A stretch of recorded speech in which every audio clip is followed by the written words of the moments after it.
The low hum of the ceiling fan was the only thing stirring the thick, humid air.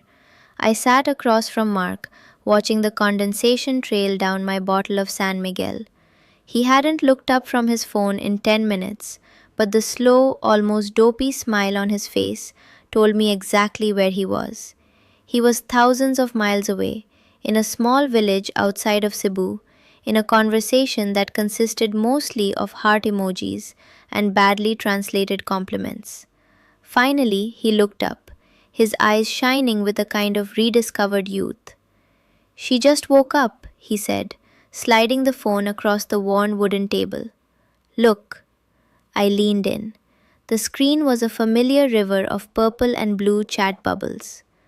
Good morning, my love. I was dreaming of you. Did you sleep well, my king? I am getting ready for my day now. I wish you were here to see me. Below the text was a selfie. A young woman, maybe 22, with long black hair still damp from a shower. She was making a kissy face at the camera, one hand forming a little heart. The background was a cluttered room with a concrete wall. It was a perfectly constructed image of innocent, morning after affection. Mark sighed, a deep, contented sound. It's the first thing she does, every single day. Before she even has her coffee, she talks to me. He picked up his beer but didn't drink. You know, I'd forgotten what this felt like, Dave, to be a priority. At home, everything was a negotiation, a chore. Who's taking out the trash? Who's paying which bill? Who's more tired? With Laika, it's just simple. I nodded slowly, taking a long swallow of my beer. Simple is good. It's more than good, it's everything, he insisted, leaning forward. His voice dropped, becoming more earnest. She sees me. Not the guy with the mortgage and the thinning hair. She sees my experience. She asks me for advice about her family, about her future. She says my voice calms her down. She thinks I'm wise. He laughed, a short, self-deprecating bark, but his eyes were serious. Can you believe that? After all these years, someone thinks I'm wise. I've seen that look before. I've worn it myself. It was the same look I had when my ex-wife told me I was nothing but a walking wallet. And 3 weeks later, a 24-year-old from Manila was calling me her guiding star. I remember the intoxicating rush of feeling needed again, of being the hero in someone's story. I remember the good morning my love texts, the selfies from the market, the late night calls where she'd tell me all her problems, her voice a soft, desperate whisper that made me feel like a god, the only one who could fix them. She's saving up to build her mother a new kitchen, Mark continued, scrolling through more photos. Look, this is the one she wants.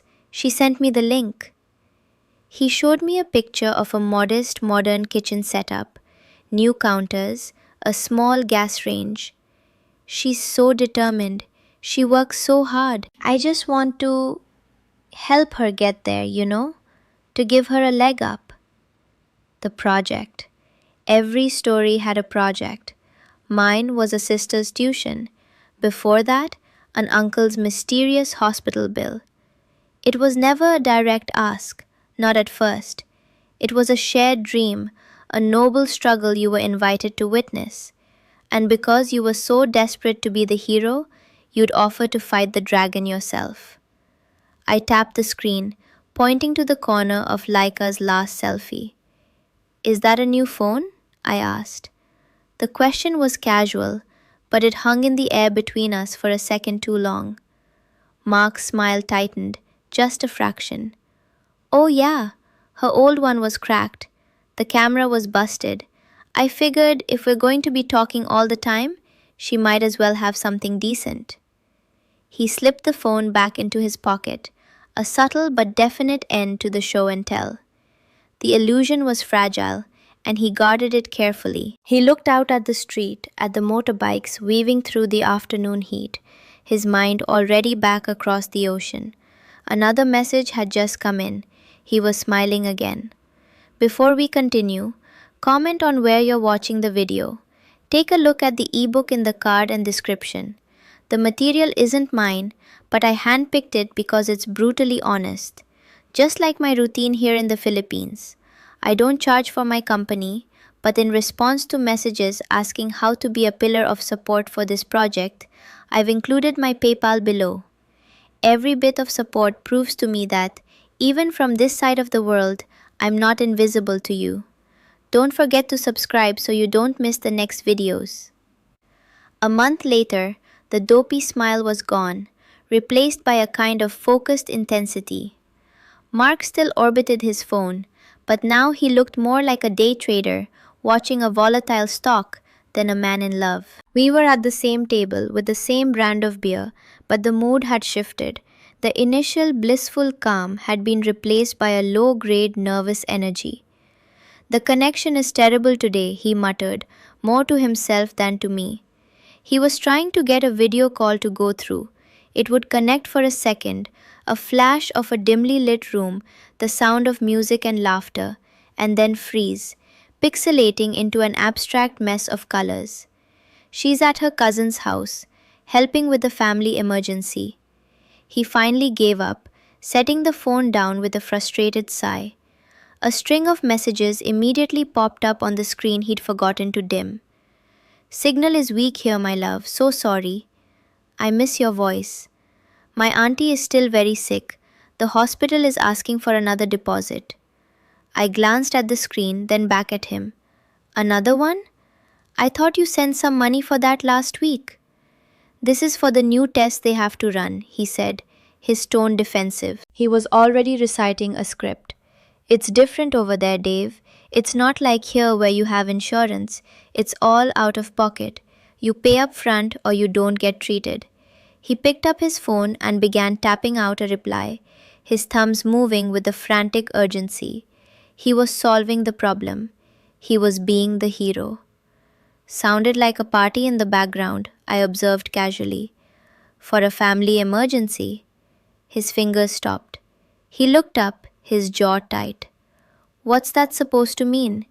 "It was probably the neighbor's karaoke machine. You know how it is. Life doesn't stop just because someone's sick."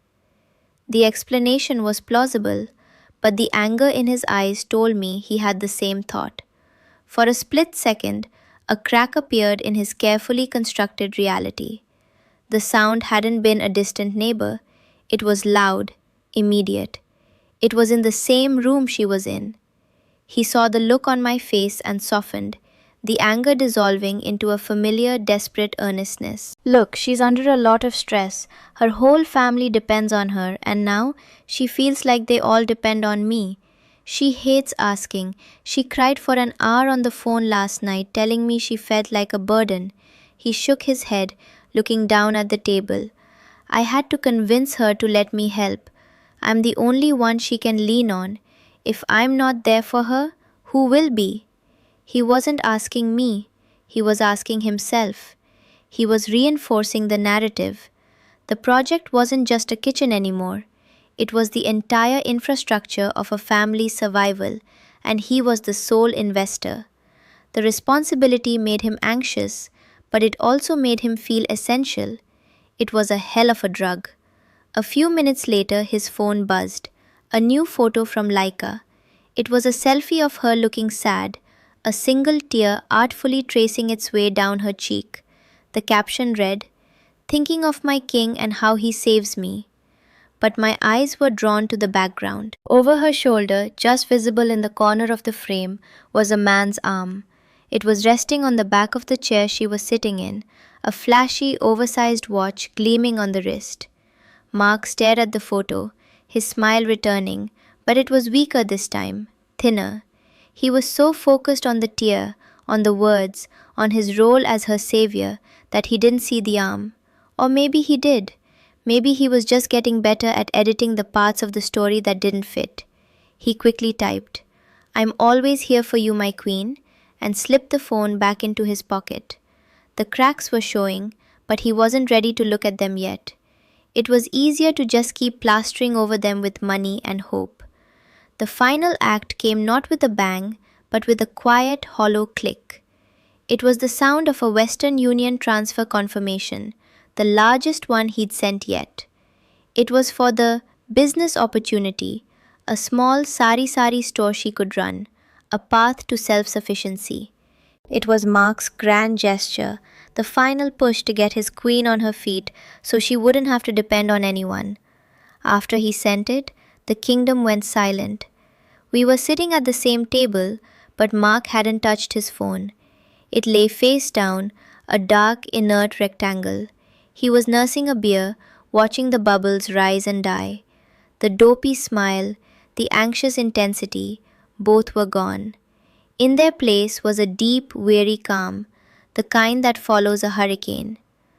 The "Good morning, my love" text stopped, he said, his voice flat, devoid of emotion.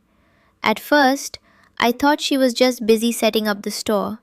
Then her phone started going straight to voicemail. He took a long drink. For 3 days, nothing. I was going out of my mind. I thought something had happened to her. I was imagining her in a ditch somewhere.